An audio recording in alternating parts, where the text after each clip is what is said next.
photo d'un défunt se détériore sans motif clair, le pire est de la jeter à la poubelle comme n'importe quel déchet.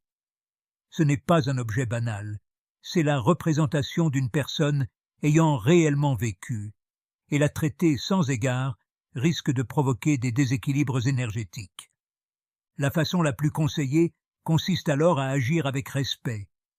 Prendre la photo délicatement, l'envelopper dans un tissu blanc, remercier avec sincérité la personne pour son passage dans notre vie, puis la libérer en la brûlant.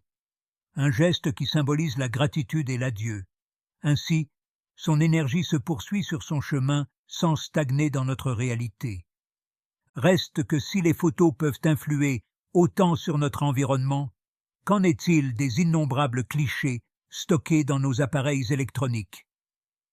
Aujourd'hui, beaucoup conservent des centaines d'images sur leur téléphone, leur ordinateur, voire les utilisent en fond d'écran. On fait cela par amour, par nostalgie, pour garder auprès de soi les êtres qui nous manquent. Mais s'agit-il vraiment d'une habitude inoffensive? La technologie a bouleversé la façon dont nous gérons nos souvenirs, mais elle n'a pas modifié leur essence. Une photo demeure un lien énergétique, qu'elle soit imprimée ou numérique.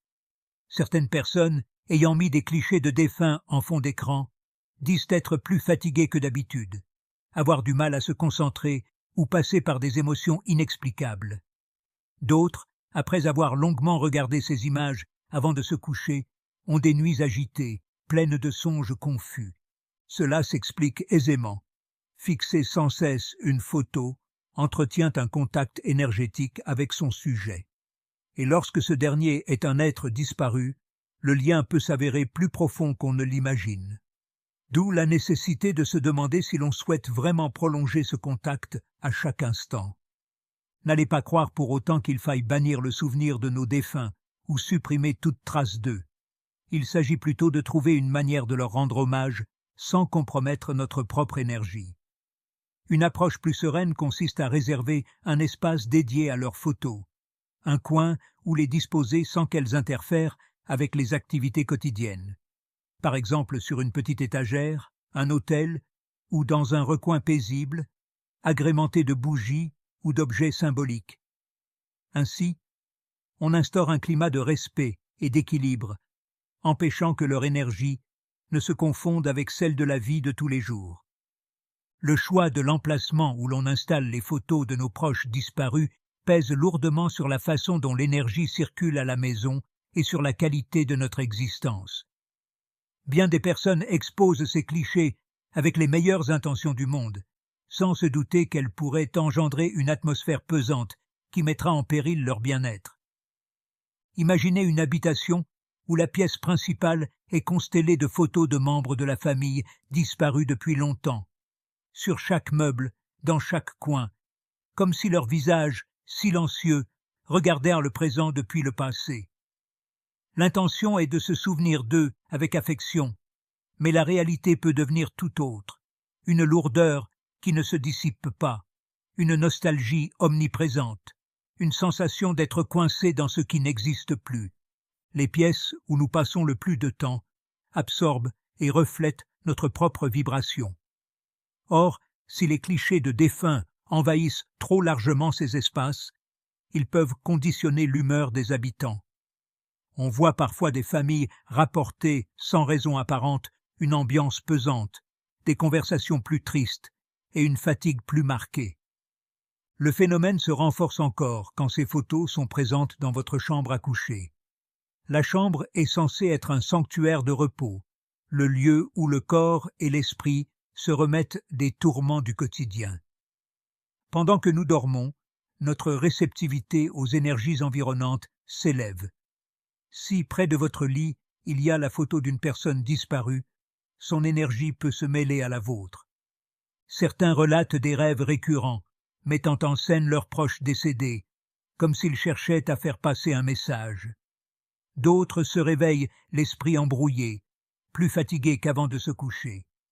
Certains décrivent une présence discrète, mais suffisamment palpable pour troubler leur sommeil réparateur. Inutile de supprimer entièrement ces souvenirs, mais il est recommandé de les placer dans un espace approprié, à un endroit où leur mémoire est honorée, mais où elles n'empiètent pas sur le quotidien, loin du lit, loin des lieux dédiés au repos, dans un recoin propice au recueillement et à la sérénité, plutôt que source de déséquilibre. Une erreur fréquente consiste à penser que les photos de défunts ne sont que de simples souvenirs inoffensifs. Certes, elles revêtent une immense valeur affective, mais elles peuvent aussi influencer l'atmosphère de votre environnement plus qu'on ne le suppose.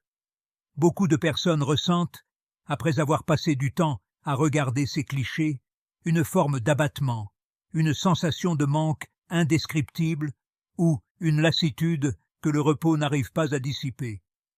Il ne s'agit pas ici de peur ou de superstition, mais d'un phénomène constaté au fil des âges dans diverses cultures. Les objets peuvent absorber et transmettre de l'énergie, et les photographies n'échappent pas à cette règle. Elles agissent comme un lien entre ce qui a été et ce qui demeure, un canal qui, mal géré, pourrait pomper la vitalité de ceux qui restent en vie. D'où l'importance de choisir méticuleusement où l'on dépose ces clichés.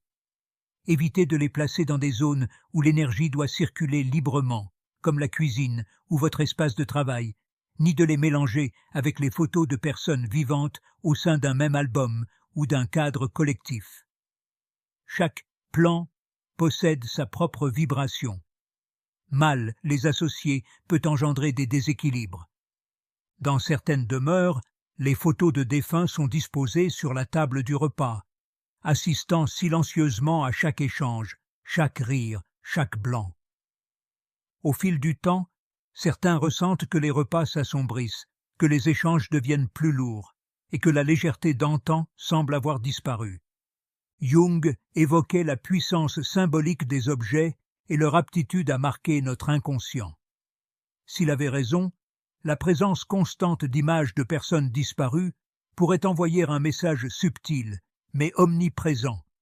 Le passé est toujours là, influençant le présent et entravant la libre circulation de l'énergie. Cela ne signifie pas qu'il faille oublier ou faire le deuil de manière abrupte, mais qu'il convient de trouver une méthode pour honorer ses proches sans laisser leurs souvenirs nous lester. Séparer ces clichés, les ranger dans un endroit dédié, voire dresser un petit autel, constitue souvent une approche plus saine pour maintenir ce lien précieux sans influencer négativement notre propre énergie. Beaucoup de gens ne réalisent pas à quel point ces photographies peuvent dépasser la simple commémoration. La façon dont on les stocke, l'endroit où on les expose et la fréquence à laquelle on les regarde peuvent exercer une influence subtile mais capitale sur l'harmonie du foyer et sur l'équilibre émotionnel de ceux qui y vivent. Imaginez un individu qui, chaque soir, avant de se coucher, contemple la photo d'un proche disparu. Il accomplit ce rituel par amour, souhaitant préserver sa mémoire. Mais, sans s'en rendre compte, il reste perpétuellement connecté à un passé qui n'existe plus. Peu à peu, il remarque que son sommeil est moins réparateur, que chaque matin il se réveille plus fatigué, avec un poids émotionnel diffus. Il ne comprend pas ce qui se passe, mais quelque chose, dans son entourage, a changé. Cette expérience est loin d'être isolée. Beaucoup ont constaté qu'une présence trop permanente de ces clichés dans l'espace du repos altère leur qualité de sommeil et leur bien-être global. Encore une fois, il ne s'agit pas de superstition, mais de l'idée selon laquelle tout ce qui nous entoure détient une fréquence énergétique. Quand nous n'autorisons pas certaines énergies à poursuivre leur chemin, elles finissent par perturber la nôtre. Jung, dans son étude de l'inconscient collectif, soulignait la force que recèlent les symboles dans notre psychisme. Les photographies en font partie. Elles captent la marque d'un être qui n'appartient plus à notre monde physique. Placées au mauvais endroit, elles peuvent constituer un lien d'attachement inconscient, nous freinant au lieu de nous apporter de la paix. Dans de nombreuses cultures, il est considéré que conserver des photos de défunts dans les lieux où l'on dort, où l'on mange ou où l'on travaille peut favoriser une forme de stagnation dans la vie des occupants. Certaines personnes ayant grandi au milieu de ces images rapportent des difficultés financières, des tensions familiales ou une tristesse constante sans motif apparent. Des récits existent.